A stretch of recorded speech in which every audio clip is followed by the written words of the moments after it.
Hey, welcome back to another episode of Restorations. And this week we got a new toy in the shop. As you can see right behind me, we have a new lathe in the shop. This is something I've been wanting to get, for about a year now, but had to have a reason to get it. And I have a project that's forthcoming. That's an 80-year-old dining room set that I have to replace some of the molding with. And it's, of course, rounded. And what better way to create rounded molding than with a lathe? So, the problem I have is, I bought the lathe thinking I could put it on one of my existing rolling stands. And come to find out that it's bigger than the stand. So today, we're just going to go on ahead and build a new stand for this lathe. Y'all ready for this journey? Let's get Okay, now we got all our pieces cut out for this stand. I didn't want to bore you guys with all the cuts that had to be made on the miter saw. And now we're about to put this together. Now, one of the things I wanted to stress to you is that when I started to look at what type of stand I wanted to build for the miter saw, I went on YouTube with fellow woodworkers, as well as looked at stuff online, Amazon, Home Depot, just such. And one of the things I wanted to stress is you need to build your stand to your specifications. So a lot of times you'll see these nice elaborate stands built by woodworkers out there, but that may not fit you. So this stand is actually customized to fit me. I'm a large guy, so I kind of like to sit down and be comfortable when I'm working. So I designed this to sit at a 30-inch stool height. Alright, so hence I'm 6'2", so I'm sitting at 36 stool height. I'm right at about 44 inches or so off the ground. So when this stand is put together, it's going to be around 44, 45 inches off the ground, which means if I'm sitting on a stool or I'm standing, I'm going to be comfortable using the wood lathe. So that's something that you can look at when you're building a stand. So now we're getting ready to use our 520 Craig jig here to build our pocket holes for the boards that need the pocket holes. Some boards we can't do pocket holes because they're just a little too small. And they're fitting inside certain areas, so we're just going to have to put them together the traditional way.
All right, we have come to the end of this project, and I think this is looking really good. It is a small modular cart for my desktop lathe here.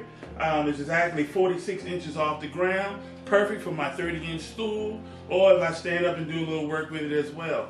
I have to keep things small in my shop because I have a small shop, so I want to make sure everything is modular, on wheels, can move around. And as you saw, I put on locking wheels, so once I get it to where I'm going to work, all I have to do is push the locks, it stays in place, I can do my work, and when I'm finished, unlock it, roll it back to where I needed to roll it out. So, and I needed this piece set up before I started my next project, which is forthcoming, which is an 80-year-old dining room set. And there are pieces on there that I'm going to have to fabricate using the lathe for the molding that's missing, as well as some other pieces I'm going to have to fabricate. So y'all stay tuned to that video because this is going to be a doozy. I'd like to thank you all for watching this video. I hope that you liked what you saw.